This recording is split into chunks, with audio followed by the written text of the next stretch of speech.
الحمد لله الذي بيده الموت والحياة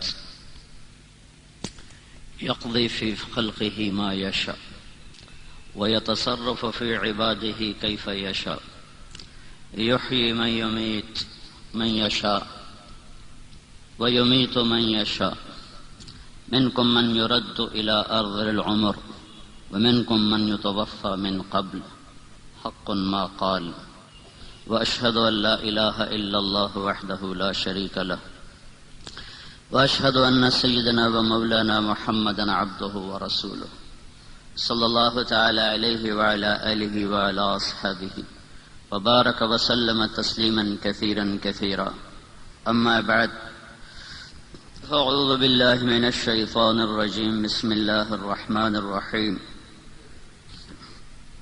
أفحسبتم أنما خلقناكم عبثا وأنكم إلينا لا ترجعون فتعالى الله الملك الحق لا إله إلا هو رب العرش الكريم وقال النبي صلى الله تعالى عليه وسلم ارتحلت الدنيا مدبرة وارتحلت الآخرة مقبلة ولكل واحدة منهما بنون فكونوا من أبناء الآخرة ولا تكونوا من أبناء الدنيا فإن كل أم يتبعها ولدها أو كما قال صلی اللہ تعالی علیہ وسلم۔ میرے بھائی اور دوستو، انسان بلندیوں کی آخری حد کو بھی چھو لے اور اسباب دنیا کو اپنی باندی بنا لے اور کائنات کی تسخیر کے جتنے چاہے دعوے کر لے، جب موت آتی ہے تو یہ کٹے شہتیر کی طرح گرتا ہے اور یہ بے بس چیونٹی کی طرح مسلا جاتا ہے اور یہ حقیر مکڑی کی طرح ایک جھاڑو کے ذریعے سے صاف کر دیا جاتا ہے اور اس کے سارے دعوے ہوا ہو جاتے ہیں۔ دعوے تو دور کی بات ہے، اس کی اپنی حیثیت مٹی ہو جاتی، سارے ٹائٹل اتر جاتے ہیں اور میت کا نام لگا دیا جاتا ہے۔ میت کب اٹھے گی؟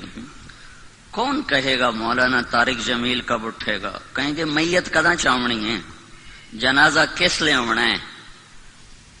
ٹائٹل گئے، میاں صاحب، صدر صاحب، شیخ صاحب، ملک صاحب، سب ٹائٹل موت ہٹا کے ایک ٹائٹل سب کو دیتی ہے، میت۔ میت میت اٹھ گئی، میت آ گئی، میت چلی گئی، ختم۔ ساری دنیا کو فتح کرنے والا سکندر کن جذبوں سے نکلا اور کس عمر میں موت نے پکڑا؟ 33 سال۔ 13 جون کی ایک گرم دوپہر تھی، 323 قبل مسیح۔ لاکھوں انسانوں کی کھوپڑیوں کے مینار کھڑے کرنے والا بابل کے شہر میں پکڑا گیا۔ ابھی مقدونیہ بڑی دور تھا، ابھی بیچ میں ترکی بھی ہے، یونان بھی ہے، پھر کہیں مقدونیہ ہے، ابھی لمبا سفر ہے اور موت نے جھٹکا دیا تو کہنے لگا ہائے، میں دنیا کو فتح کرنے نکلا تھا، موت نے مجھے فتح کر لیا۔ تو آپ تو سارے چھوٹے چھوٹے کاروباری بیٹھے ہیں، چند کروڑ چند ارب کی بازی ہے، وہ تو ساری دنیا کے دعوے کرنے کے لیے نکلا تھا اور اس نے آدھی سے زیادہ دنیا کو فتح کیا، اور پھر جب موت نے اسے فتح کیا تو اس نے کہا ہائے، میں دنیا کو فتح کرنے نکلا تھا لیکن موت نے مجھے پہلے فتح کر لیا۔ اور پھر اس کی آخری تمنا کیا تھی؟ کوئی ہے مجھ سے میری ساری سلطنت لے لے اور مجھے مقدونیہ پہنچنے کی مہلت دے دے، میں اپنے گھر میں مرنا چاہتا ہوں۔ 33 سال میں فقیر نہیں مرنا چاہتا، دنیا کا بادشاہ کیسے مرنا چاہے گا؟ لیکن ایک اللہ ہے جسے بقا ہے، باقی سب کے لیے فنا ہے۔ کل من علیہا فان، سب فانی، یہ مفہوم اور وسعت کے ساتھ۔ کل نفس ذائقۃ الموت، ہر جاندار نے موت کا ذائقہ چکھنا ہے، یہی مفہوم اور وسعت کے ساتھ۔ اس کے آگے وسعت ختم۔ کل شیء ہالک الا وجہہ، دوڑنا چاہتے ہو کہاں تک دوڑو گے؟ وہ دوڑ کیا دوڑ ہے جس کا آخری سرا قبر ہے۔ وہ دوڑ کیا دوڑ ہے جس کی آخری انتہا چند مٹھی مٹی کے سوا کچھ نہیں ہے۔ تمہارے کارنامے تمہاری قبر میں تمہیں نہیں سنائے جائیں گے، تمہیں تمہارا عمل دکھایا جائے گا۔ وہاں ستارہ انرجی نہیں دکھایا جائے گا، وہاں جسم سے نکلنے والا عمل دکھایا جائے گا۔ وہاں ملیں اور فیکٹریاں نہیں دکھائی جائیں گی، وہاں جسم سے نکلنے والا عمل دکھایا جائے گا۔ تو ہر شے، کل شیء ہالک، ہر شے ہلاک، کون باقی؟ الا وجہ، اس اللہ کا نام باقی، باقی ہر شے پہ فنا ہے۔ ساری زمین ایک دن مرے گی، ایک دن میں مروں گا، ایک دن آپ مریں گے، ایک دن یہ کائنات مرے گی، جب ساری کائنات کو موت پکڑے گی۔ اذا زلزلت الارض زلزالها، یہ زمین کی موت ہے۔ اذا السماء انفطرت، یہ آسمان کی موت ہے۔ اذا الشمس كورت، یہ سورج کی موت ہے۔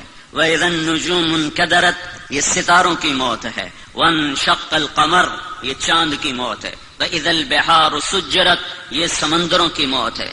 وقل ينسفها ربي نسفا، یہ پہاڑوں کی موت ہے۔ یہ کائنات کے ایک ایک بڑی بڑی چیز کا نام لے کر اللہ کہتا ہے اسے بھی ماروں گا، اسے بھی ماروں گا، اسے بھی ماروں گا۔ پھر جن و انس کو موت دے گا، پھر آسمانوں کی طرف متوجہ ہوگا اور فرشتوں کو مارتا چلا جائے گا۔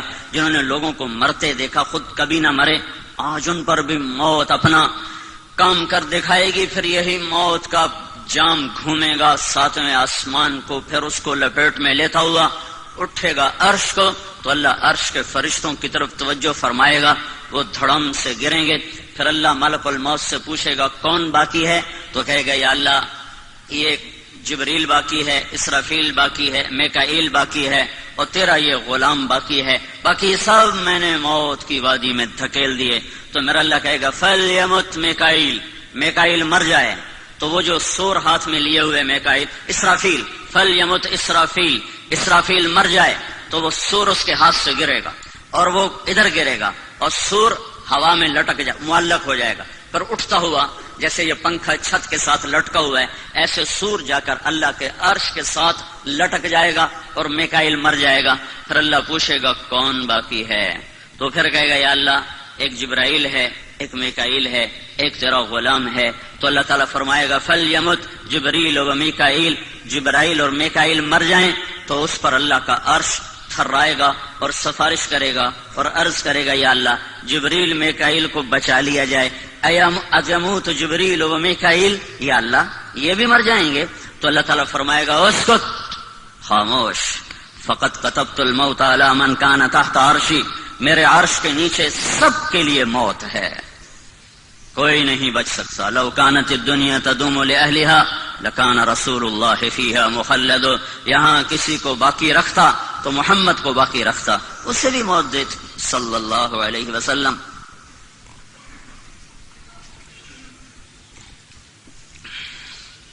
تو جبریل و میکائیل مریں گے، پھر اللہ اپنی شان بے نیازی سے پوچھے گا کون باقی، نام باقی۔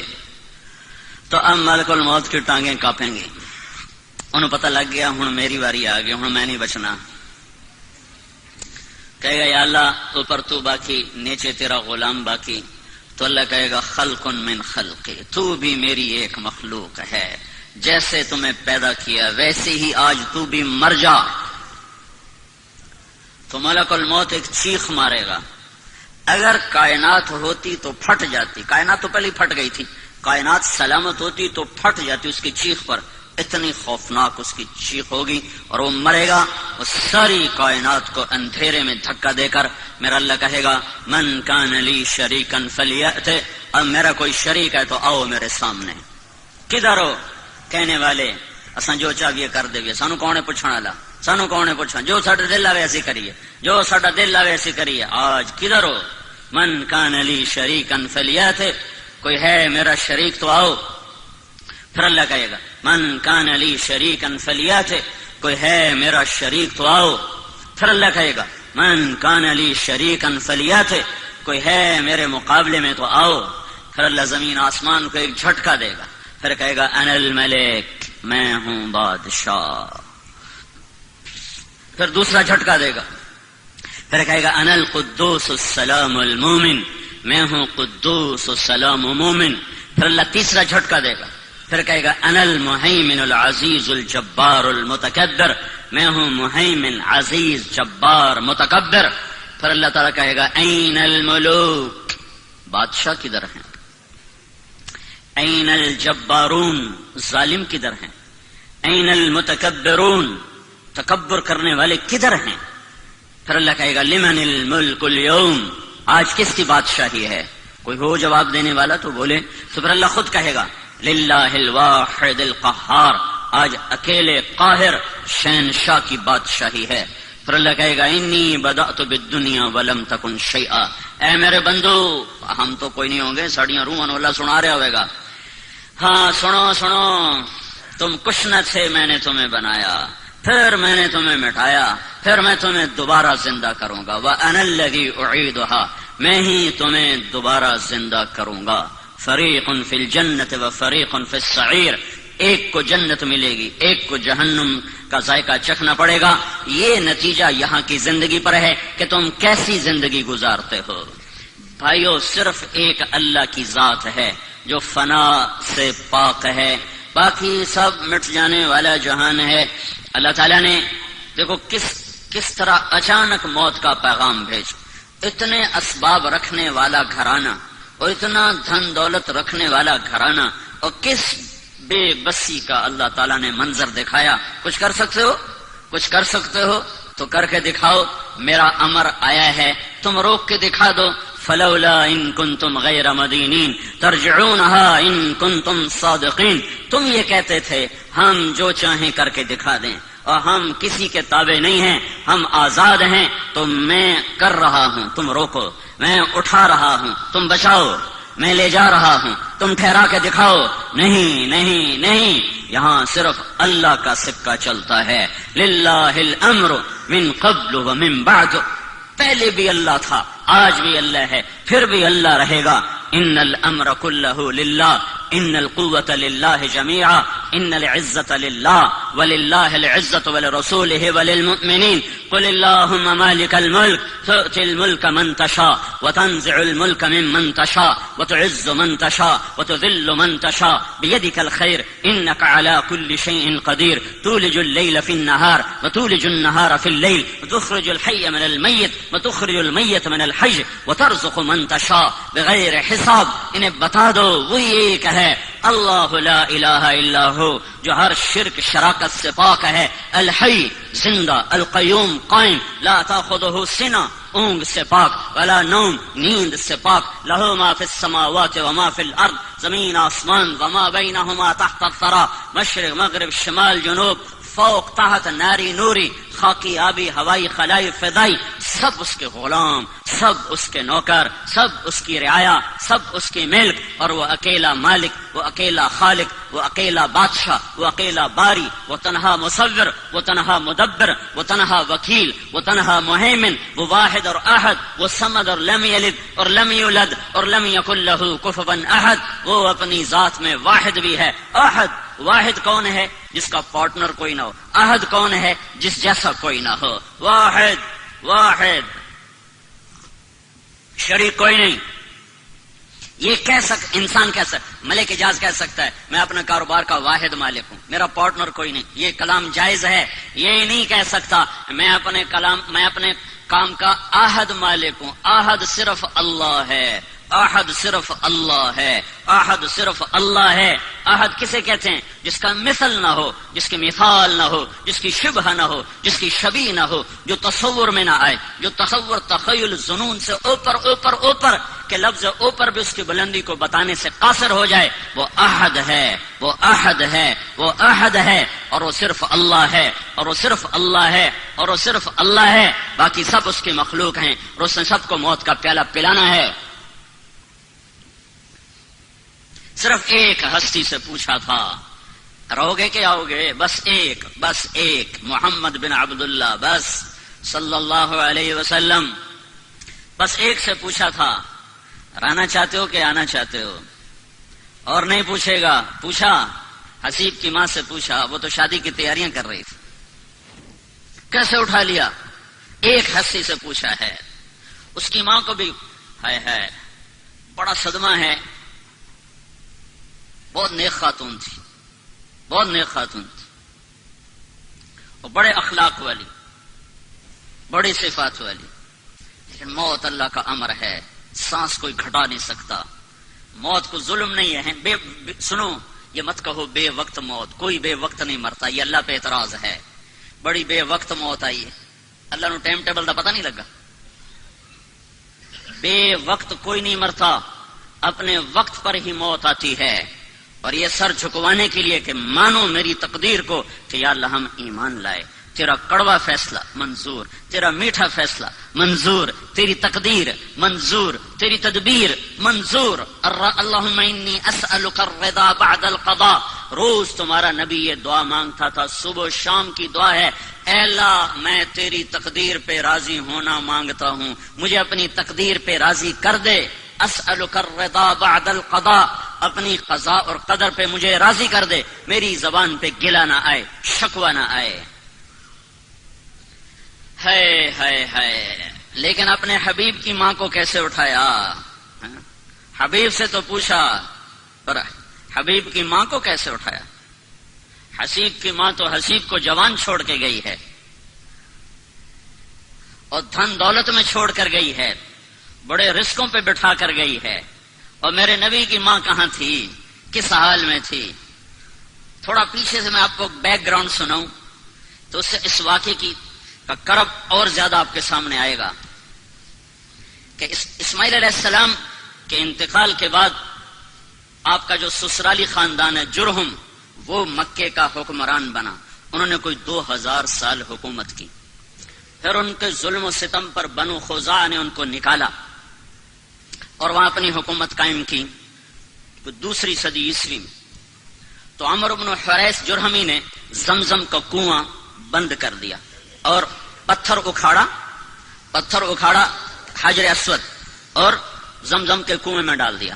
اور ابراہیم علیہ السلام نے جو چھترا ذبح کیا تھا اس کے سینگ بیت اللہ میں لٹکے ہوئے تھے، وہ بھی اتار کے زمزم کے کنویں میں، اور پتھر اور باقی سامان اور اس کو بند کر کے برابر کر اس کا نشان مٹا دیا. 300 سال حکومت کی ہے بنو خزاعہ نے اور زمزم کا کنواں دریافت نہیں ہے. 300 سال. 440 میں قصی، 440 عیسوی میں قصی بن کلاب، اللہ تعالیٰ کے نبی کا کہ پردادے کا والد قصی، اس نے دوبارہ قریش کی حکومت قائم کی.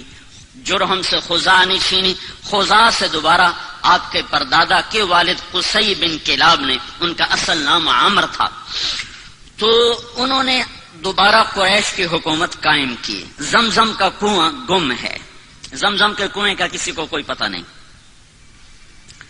قصی کا بیٹا ہوا عبد مناف، وہ بڑے خوبصورت، ان کو بطحا کا چاند کہا جاتا تھا، قمر البطحا. ان کے 4 بیٹے تھے، ایک نوفل، ایک عبد شمس، ایک ہاشم، ایک مطلب، جن کو تاریخ نے یاد رکھا. 2 اور بھی تھے لیکن وہ صرف نام ہے، آگے ان کی کوئی تاریخ نہیں. ایک ابو عمر، ایک ابو عبید. سب سے بڑے اس کے بیٹے عبد شمس تھے، لیکن عبد مناف کے انتقال کے بعد سب قوم نے متفقہ طور پر ہاشم کو سردار مانا. ہاشم سردار بنے، ہمارے نبی کے پردادا.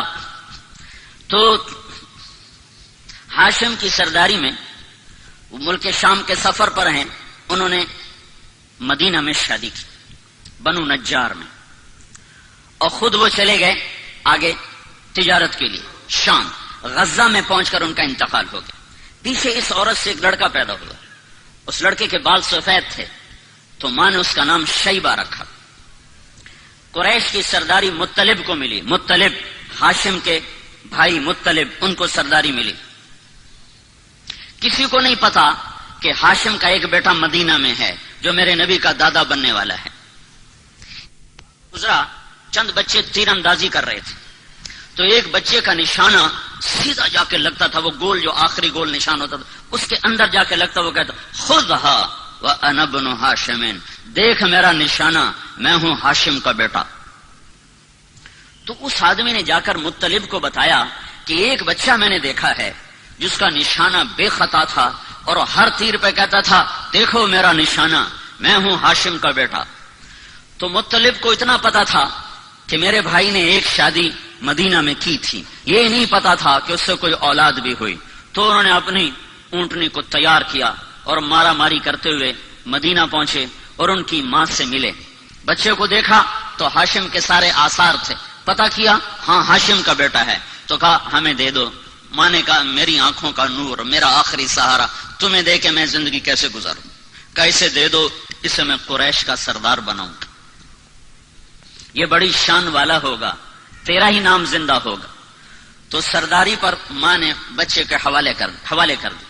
اب یہ بچے کو لے کر مکہ میں داخل ہو رہے ہیں، بچے کے کپڑے میلے ہو چکے ہیں، تو لوگ کہتے ہیں عبد المطلب، مطلب تیرا غلام ہے، نام اس بچے کا شیبہ ہے اور آگے چل کے اسی نام سے یہ مشہور ہونے والا ہے۔ لوگوں کی زبان سے نکلا عبد المطلب، مطلب تیرا غلام ہے، تو آگے انہوں نے کہا ہاں ہاں ہاں ہاں، بس اتنا کہتے گئے ہاں ہاں، یہ نہیں بتایا کہ میرا بھتیجا ہے، اور ان کی بات کا انکار بھی نہیں کیا۔ پھر ان کو گھر لے گئے، ان کو نہلا کر دھلا کر اچھے کپڑے پہنا کر پھر دارالندوہ میں لائے، جہاں یہ شرط تھی کہ اس میٹنگ میں صرف 40 سال کی عمر کو ٹچ کرنے والا اس میں داخل ہو سکتا تھا، اس سے نیچے والا اس مجلس میں بیٹھ نہیں سکتا تھا۔ تو اپنے بھتیجے کو لائے، کہا ابن ہاشمن، یہ ہے ہاشم کا بیٹا، لیکن تاریخ نے ان کو عبد المطلب سے محفوظ کر لیا اور ان کا اپنا نام مٹ گیا اور وہ عبد المطلب کے نام سے مشہور ہو گئے۔ مطلب کی وفات کے بعد سرداری عبد المطلب کو ملتی ہے تو یہ خواب دیکھتے ہیں کہ برکت والا پانی تلاش کرو، برکت والا پانی نکالو۔ پھر دوسرے دن خواب دیکھتے ہیں برکت والا پانی نکالو، پھر تیسرے دن خواب دیکھتے ہیں برکت والا پانی نکالو۔ تو تیسرے دن یہ کہتے ہیں وہ پانی کدھر ہے، پانی کہاں ہے؟ تو آواز آتی ہے کل تم حرم میں بیٹھنا، ایک کوا آئے گا، جہاں وہ 3 دفعہ ٹھونگ مارے وہاں وہ پانی ہوگا۔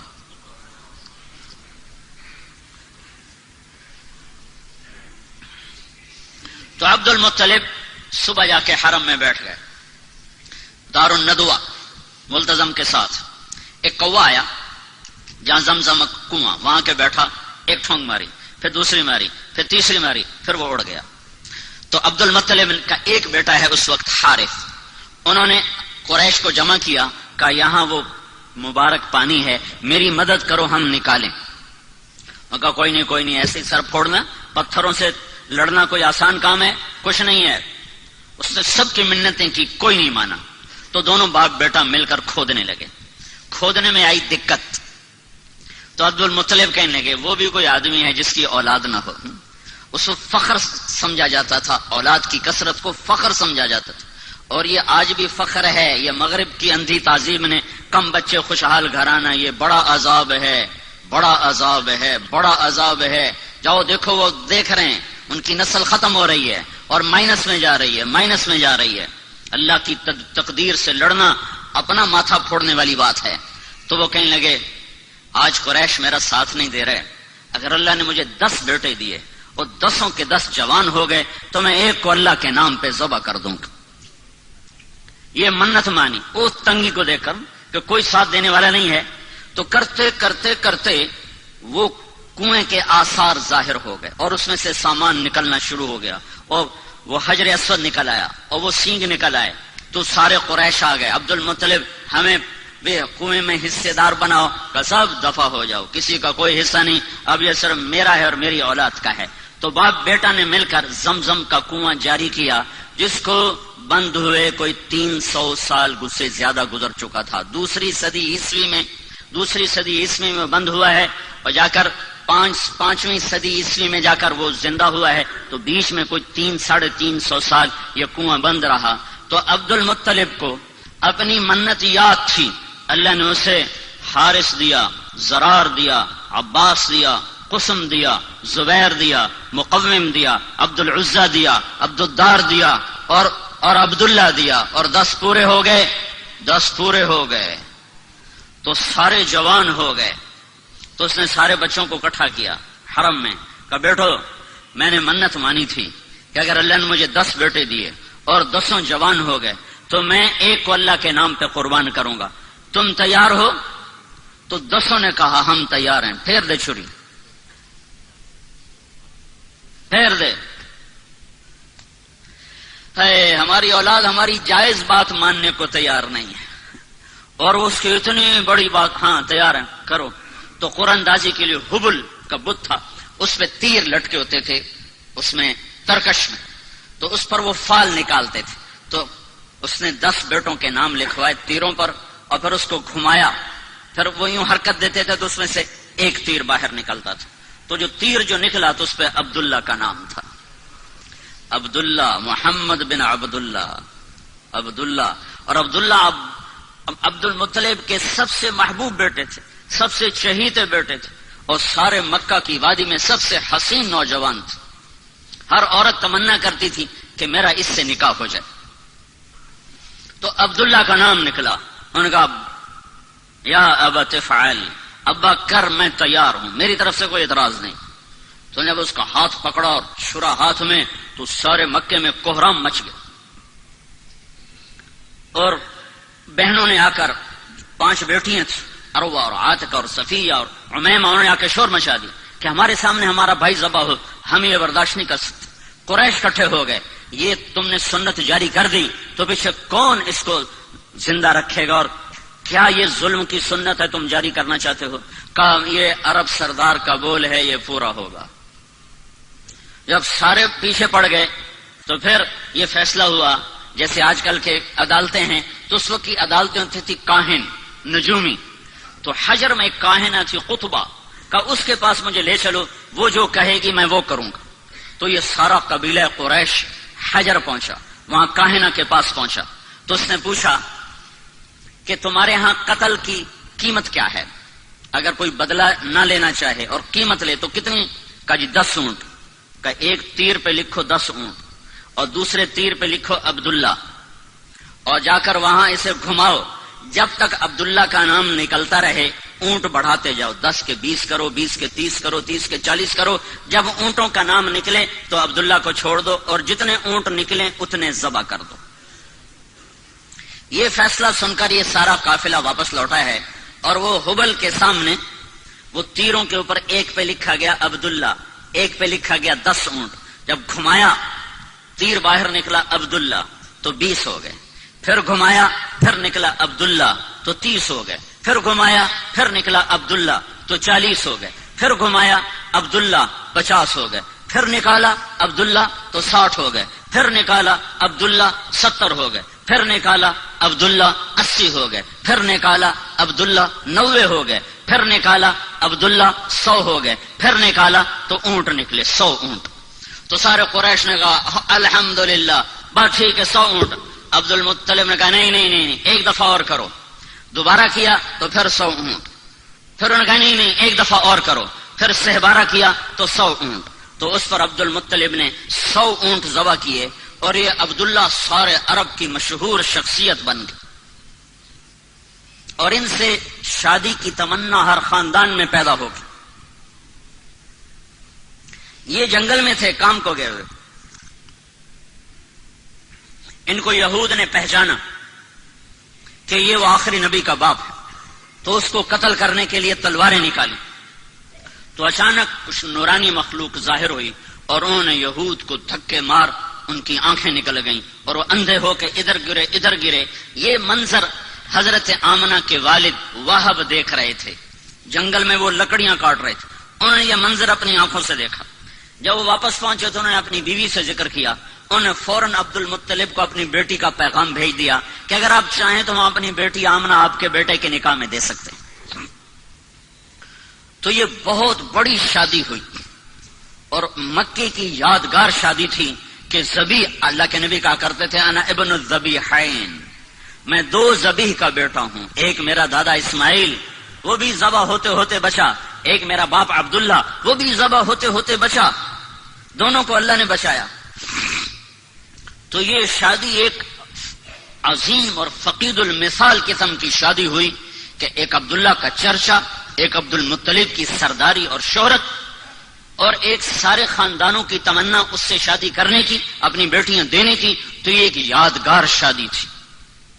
اور عرب کا دستور تھا کہ شادی کے بعد لڑکا 3 دن سسرال میں رہتا تھا، پھر اپنی بیوی کو لے کر گھر آتا. ان 3 دن میں اللہ کے نبی کا حمل ٹھہر گیا، اور آ کر اپنی بیوی کے ساتھ کتنے دن رہے؟ 2 مہینے، صرف 2 مہینے، اور تجارتی قافلے کے ساتھ ملک شام کا سفر کیا ہے۔ واپس مدینہ پہنچے ہیں تو ان کے پردادا